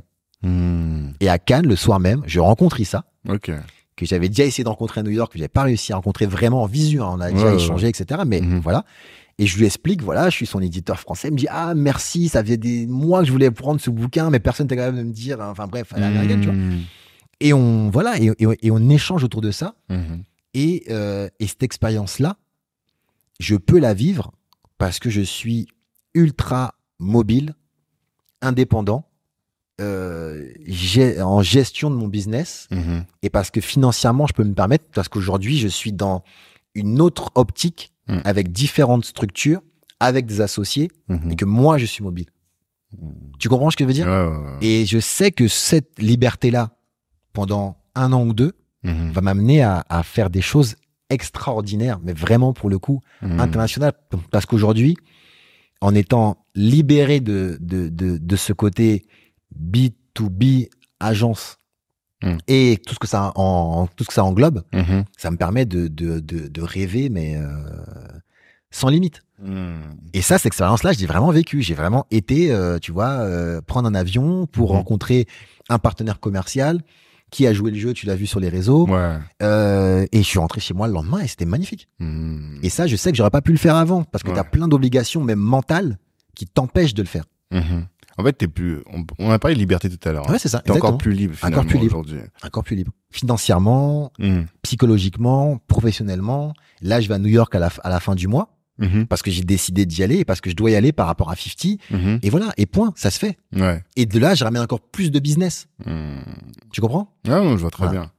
Je vois très bien. Et tu t'es pas dans la fixette de dire non, bah si je suis un entrepreneur, il me faut des bureaux, il me faut des salariés, il me faut des... Ça, c'est plus ton problème, non, quoi. Pour moi, sincèrement, t'as plus rien à prouver. Pour moi, sincèrement, c'est quelque chose que j'ai fait, que j'ai réussi et que j'ai j'ai décidé d'y mettre fin. C'est pas comme si demain il y avait des huissiers qui avaient débarqué dans le bureau ou payaient pas au bureau. J'ai décidé d'y mettre fin parce qu'en fait, je sentais plus l'énergie. Et peut-être que j'y reviendrai. Peut-être que j'y reviendrai. Peut-être que demain j'aurai 5 bouquins à faire et qu'il me faudra des gens avec moi vraiment au quotidien et que je vais reconstruire ça. Mais en fait, pour répondre à ta question de tout à l'heure, s'écouter, c'est ça. Et progresser, c'est ça. C'est se dire de quoi tu as besoin de manière professionnelle au moment où tu en as besoin. Et c'est ça. Et c'est comme, tu vois, comme on en parlait tout à l'heure en off, des Steve Stoutes qui sont sortis de l'industrie musicale, qui sont retournés à l'école pour apprendre des choses au niveau, et à mon âge, tu vois, qui sont retournés à l'école pour apprendre des choses, et qui sont revenus encore plus forts, monter des structures encore plus fortes. Et c'est ça, en fait, la liberté d'entreprendre, c'est ça, c'est pouvoir s'écouter. Quand t'as plus envie, moi, quand t'as plus envie de faire un truc, si t'es obligé de le faire à cause de l'argent, eh ben, je te jure, et je dis ça en toute humilité et sans juger personne, j'aurais préféré être salarié. Non, totalement. Parce que dans ce cas-là, si je suis attaché au maximum et si au maximum m'oblige à avoir des bureaux là où ils étaient avec les gens avec qui j'étais, ben, au final, je préfère avoir la sécurité d'avoir un patron. Parce que ça n'a aucun intérêt. Tu comprends ce que je veux dire? Je comprends. Donc moi, je préfère vraiment être libre. Voilà. D'accord. Et justement, tu as parlé de Steve Stott. Moi, je découvre qu'il a repris l'école. Il a fait quelle école, tu sais? Je sais pas spécifiquement. D'accord. Mais je prends souvent l'exemple de Swiss Beats, qui lui a fait Harvard, tu vois. Par exemple. Toi, ça te dirait pas? Parce que tu donnais des cours, t'as arrêté? Non. Tu continues de donner des cours à la Sorbonne? À la Sorbonne Nouvelle. Et oui, non, mais par exemple, tu vois, aujourd'hui, j'ai jamais vraiment arrêté de me former. Mais aujourd'hui, je me pose réellement la question, maintenant que je rentre dans tout ce qui est e-commerce, etc., à réellement me former par rapport à tout ça. C'est ça. Vraiment. Parce que MBA exécutif, exactement, comme ça. Exactement. Ok, d'accord. Tu vois, en plus, pour le coup, la trad m'a remis dans de l'anglais vraiment professionnel au quotidien, à négocier des contrats avec des gens, tu vois, voilà, m'a vraiment amélioré à ce niveau-là. Donc ça serait quelque chose que je pourrais suivre sans souci. Donc voilà. Et en plus aujourd'hui, tu vois, bah pareil, c'est aussi pour ça, pour moi-même peut-être progresser d'un point de vue plus perso, que la liberté dont je t'ai parlé à l'instant peut être aussi intéressante, tu vois. Parce que si demain il faut bloquer 2 heures par semaine, 3 heures par semaine pour faire ça, bah, je peux le faire. Totalement. Alors que je pouvais pas avant. Et du coup, t'es pas de ces gens qui disent que l'entrepreneuriat, t'as pas besoin d'aller à l'école pour ça. Non. Parce que c'est une grosse discussion. J'entends trop de gens me dire ça. C'est totalement faux. On est d'accord. Totalement faux dans le sens où en fait, pour moi, alors après c'est un avis, hein, chacun a son avis, mais quand tu es sûr que t'as pas besoin d'aller à l'école pour l'entrepreneuriat, ça veut dire que tu te mets toi-même des limites. Oui, je suis sûr de pas avoir besoin de retourner à l'école pour vendre le livre de Rick Ross et 50 à ma communauté. Oui, clairement. Par contre, si je veux monter un empire de l'édition et concurrencer Hachette, Flammarion et le reste, ce qui reste mon objectif, oui, il faut que je me forme. Ah, c'est un objectif? Ah oui, bah clairement. Mais moi, ça a toujours été le cas. D'accord. Moi, je me dis, tu fais ton petit braquage tranquille et tout. Mais... Ah non, moi, dans tout ce que j'ai fait, sinon, j'aurais pas monté environnement. J'aurais pas mangé, tu vois, moi, à partir du moment où en fait j'ai un disque de diamant avec Gims, où j'ai un disque de platine avec Alpha One, donc l'un des rappeurs les plus respectés au niveau du rap, tu vois. À partir du moment où j'ai bossé avec mes idoles, IAM, NTM, Solar, etc., j'aurais pu me dire c'est bon. En vrai, j'ai réussi ce que je devais faire. J'ai le plus gros, j'ai plus respecté et j'ai mes idoles. Non, le but, ça a toujours été d'aller plus loin. Hip Hop Love Soul, ça fonctionnait très bien à la scène Bastille. Qu'est-ce qu'on a été faire les fous, aller faire l'Élysée-Montmartre, le Bataclan, alors que personne n'avait jamais fait avant. On a toujours essayé d'aller plus loin. Ah oui. Et moi, mon ambition aujourd'hui, c'est pas juste de vendre des livres de Rick Ross et de 50 à ma communauté, c'est de faire en sorte que d'avoir vraiment une maison d'édition, tu vois, comme j'ai dit, moi, mon objectif aujourd'hui, j'ai une fille. Mon objectif principal, c'est qu'elle ait plus qu'à renouveler les contrats de mes livres, tu vois, tous les 5 ans, elle signe un petit papier et puis 50, on peut en vendre encore. C'est ça mon but. Comme aujourd'hui, les héritiers de Astérix, tu vois, n'ont plus qu'à signer. Ok, c'est super. On refait 500 000 exemplaires de tel bouquin et c'est parti. Tu vois, il faut demain qu'il y ait des cours, il faut demain qu'il y ait une école au Max Books. Tu vois, il faut qu'il y ait des process, il faut que il faut que ça aille beaucoup plus loin. Là aujourd'hui, j'achète les droits en français dans le monde. J'ai encore énormément de travail au Canada, sur les pays d'Afrique francophone. J'ai énormément de travail en Belgique, en Suisse. J'ai encore énormément de travail à faire. Le potentiel est encore énorme. Ah oui, clairement. En plus, j'allais te poser cette question de où est-ce que tu te vois dans 10 ans, mais en fait, là, t'es encore à la genèse d'un business qui va qui doit et encore. Pareil. Et maintenant qu'au maximum est une sorte de holding d'autres structures, j'ai énormément encore à apprendre en termes de gestion oui, je sais gérer une société, je sais pas gérer une holding. Il y a peut-être des moves à faire entre Statistics et Q, il y a peut-être des moves à faire entre 88, il y a peut-être des trésors à passer, j'ai énormément de choses à apprendre. Et ça, que tu le veuilles ou non, tu ne peux l'apprendre que dans la partie académique de ta spécialité. Je pense. Et c'est pas une honte. Moi, j'aurais aucun souci à retourner aujourd'hui sur les bancs de l'école pour apprendre parce que je sais que ce que je vais apprendre aujourd'hui, j'y étais pendant 20 ans sans savoir ce que j'allais en faire. Aller à l'école, tu vois, comme nous tous, tu vois, on a été pendant 20 ans à l'école sans savoir à quoi servait le théorème de Pythagore et tout ça, tu vois. Si aujourd'hui, à 40 ans, je peux retourner à l'école pendant 10 ans pour savoir que ça va me servir, mais au moment où je sors du cours, savoir que ça peut me servir dans ma structure actuelle, mais j'y retourne les yeux fermés. Non, mais c'est bien, c'est un message à passer.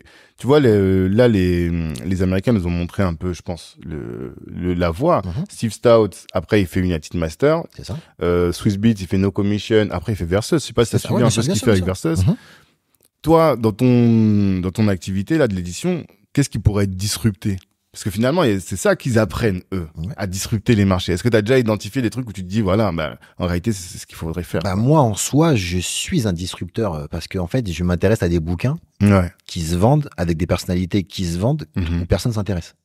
Donc moi, déjà, de base, au maximum, enfin, au Max Books est une société qui disrupte le marché parce que, mais comment il arrive à choisir les bons bouquins, alors que nous, on est passé totalement à travers, déjà, de base. C'est vrai. Et moi, derrière, je sais que je peux, tu vois, de la même manière que, on en parlait tout à l'heure, de la même manière que Didier de NHA non, voilà, d'agence AK, parce que là, j'ai parlé plus de la partie Brown Sugar. De la même manière qu'il a disrupté le cinéma, totalement, en remplissant des grands Rex avec des films dont l'industrie n'avait strictement rien à faire. Totalement. On va se parler. Il a créé un marché, en fait. Exactement, tu vois. Et pourtant, il n'a pas réinventé le cinéma, il n'a pas réinventé le grand Rex. Tu vois, dire. Et de la même manière que moi, j'ai pas réinventé l'édition littéraire, j'ai pas réinventé l'écriture, mais j'ai mis des clients et un produit face à face, et ça a créé ça. Et aujourd'hui, de plus en plus, il faut qu'on maîtrise encore une fois nos process, parce que il n'y a que quelqu'un comme Didier qui aurait pu savoir que ce film allait intéresser tant de personnes. Tu vois ce que je veux dire? Parce qu'en fait, ça n'intéresse pas les autres. Donc c'est à nous de le faire, à nous de le mettre en place. Et moi, par rapport au Max Books, là, on a justement tranquillement, humblement testé les workshops. Mais t'imagines si demain je me pose réellement et que je fais le cours Rick Ross, cours 50 Cent, le cours DJ Khaled, le cours SwissBeat, je peux carrément créer une école autour de ça. Totalement. Parce qu'ils amènent tellement de valeur que mais ça peut être extraordinaire. Il y a un potentiel énorme. Non, il y a un potentiel C'est fou. vrai. Mais par contre, je pense que je suis le seul aujourd'hui à pouvoir. Quand je dis seul, c'est pas d'un point de vue personnel, hein, c'est d'un point de vue de parcours et voilà. Je suis seul à pouvoir expliquer l'importance de ce message. Oui, parce qu'on va me rironner quand je vais dire je vais faire un cours sur 50 Cent. Tu vois, parce que voilà. Sauf qu'en fait, nous, on sait ce qu'il peut apporter Totalement. à qui. Ouais. Tu vois, on sait à qui il peut apporter, on sait à qui il peut faire. Donc en fait, c'est ça qui va être très important. Aujourd'hui, j'amène du savoir avec des personnes qui sont considérés comme des petits rappeurs, des gens fantasques, des gens malins, des gens marrants, des gens pas intéressants. Sauf que les chiffres parlent. Ouais. Je suis désolé, aujourd'hui, 50 Cent est quelqu'un qui est en train de disrupter l'industrie payante de la télévision. Totalement. Power, c'est 5 ou 6 séries en même temps qui passent sur un réseau payant. Donc, ça veut dire que les gens, si ça n'avait pas marché, les gens payent. Il explique d'ailleurs dans le bouquin la différence entre lui et Empire. Empire étant sur un réseau gratuit et général, et lui étant payant. Et lui, en fait, ces séries, peut-être que c'est moins vu, mais tous les gens qui ont regardé ont payé. Ouais, ça génère plus d'argent. Et donc, c'est pas plus compliqué que ça. Et quand, en fait, t'expliques ça avec des chiffres, bah ouais, ça donne un cours. Je voulais te poser des questions relatives à la communication personnelle. Parce qu'on en a parlé, et c'est un sujet qui revient très souvent, et on n'arrive pas encore à trancher, donc j'aime bien avoir les différents avis. Toi, tu disais tout à l'heure en off que il est nécessaire aujourd'hui pour vendre des produits de se mettre en avant. Et que tu dois trouver des produits, tu disais, qui soient parfaitement, en tout cas le plus possible, alignés avec toi, ta personnalité d'entrepreneur, pour pouvoir décupler les ventes et pour pouvoir faire une meilleure com, j'imagine. Qu'est-ce que tu peux dire aux gens là-dessus? Moi, j'ai jamais voulu me mettre en avant sans fond. C'est-à-dire, lorsque je me suis mis en avant par rapport à mes agences, c'était pour exprimer le sérieux de ce que je faisais et mettre en avant nos accomplissements. Jamais pour chercher des clients. Toujours pour dire, voilà, on a fait ça. Maintenant qu'on a fait ça, si vous voulez bosser avec nous, on sait faire ça. Donc, il fallait se mettre en avant. Maintenant, vous m'avez jamais vu faire une vidéo de jeune entrepreneur ambitieux, voilà, parce que c'est pas du tout quelque chose qui m'intéresse et je trouve que c'est quelque chose d'inintéressant si ça a pas de fond. Par contre, aujourd'hui, concrètement, je pense que je peux expliquer un livre de Rick Ross, je peux expliquer un livre de 50, parce que intrinsèquement, ces personnes me ressemblent et parce que leur parcours a un lien avec le mien. Autant parce que c'est moi qui ai lancé au Max Books, autant parce que ce sont pas des bouquins qui sont très très loin de ce que je fais tous les jours. C'est des bouquins d'entrepreneuriat, d'ambition et de voilà. Et par contre, surtout à mon niveau à moi, lorsque je vais mettre en avant par rapport à une vidéo, moi en tant qu'entrepreneur, les likes et tout ça, ça m'intéresse pas. Moi, ce que je veux avoir derrière, c'est un retour financier sur un produit que je vends, sur une prestation que je vends. Et aujourd'hui, en me mettant en avant, je peux voir les retours par rapport au bouquin. Donc, c'est pour ça que je commence de plus en plus à me mettre en avant, parce que je sais qu'il y a un vrai retour sur investissement. Mais dans la vie, qu'est-ce qui fait qu'aujourd'hui, plus que jamais? Parce que avant, tu vois, un mec comme Kenzie, on le voyait pas, tu vois, pas beaucoup en tout cas. Il avait fait quelques interviews, même aujourd'hui on les compte, tu vois. Et il avait pas besoin de ça. Mais j'ai l'impression qu'aujourd'hui, c'est nécessaire, plus nécessaire. J'ai l'impression que le public a besoin encore plus de voir des personnes qui incarnent les boîtes. Je sais pas si tu l'as ressenti ça. Mais après il faut aller dans le sens. T'es obligé un peu d'aller dans le sens. Après, l'idéal et le mieux, c'est justement de trouver comment te mettre en avant. C'est-à-dire que, tu vois, t'es pas obligé de singer ce qui se passe ailleurs pour faire. Moi, je me suis jamais mis en avant de la manière dont j'aurais dû me mettre en avant sur TikTok. Tu vois pas des vidéos chez moi, tu vois pas ma famille, tu vois pas des choses personnelles parce que c'est quelque chose qui n'intéresse pas les gens et parce que c'est quelque chose que je veux pas mettre en avant. Par contre, à partir du moment où on parle business, entrepreneuriat et des conseils par rapport à des bouquins que je vends, je vais me mettre en avant. C'est tout est une histoire d'équilibre. Tu me verras pas, par exemple, je suis pas un grand sportif, pourtant le sport ça fonctionne. Tu vois, alors je fais du sport régulièrement. T'as rarement vu des photos de moi à la salle de sport. Et tu vois, et pourtant c'est quelque chose qui fonctionne. Par contre, un coach qui va vraiment se mettre en avant par rapport à tout ça, c'est compréhensible, c'est son business. Donc l'idée c'est juste de être en corrélation avec les moyens d'aujourd'hui. Aujourd'hui, il faut se mettre en avant d'un point de vue personnel, tu vois ce que je veux dire, sans pour autant passer dans le voyeurisme. Ouais. Tu vois, Didier, mon ancien associé chez Mickey Clap, fait des événements. Ouais. Bah oui, tu le vois en soirée. Ouais. Tu vois ce que je veux dire? Ouais. Et c'est logique. Moi, est-ce que ça t'intéresse de me voir moi en soirée? Non. Donc en fait, quand je suis en soirée, tu me verras avec une photo, souvent avec Didier parce que je vais souvent dans ces soirées. Okay. Et puis voilà, parce que c'est mon ami et parce qu'il n'y a pas de voyeurisme. C'est tout. Mais tu vois, je trouve que c'est juste une histoire de demain, j'ai pas de voiture. Tu vois, je suis à Paris, j'ai pas de voiture. Demain, je vais acheter une grosse voiture. Est-ce que ça a un intérêt de montrer ma voiture? Je ne pense pas. Si par contre, j'ai un vrai, pas business, mais une vraie passion pour les voitures et que ça devient quelque chose de concret et de récurrent chez moi qui est vrai, oui, tu vas voir mes voitures. Si j'en ai un jour, tu vois pas ce que je veux dire. Mais si ça n'a pas de sens, pour moi, c'est ça qui est pas forcément intéressant. Si demain je m'achète une Rolex, j'ai le droit de m'acheter une Rolex. Si demain je m'en achète une, j'irai pas la montrer.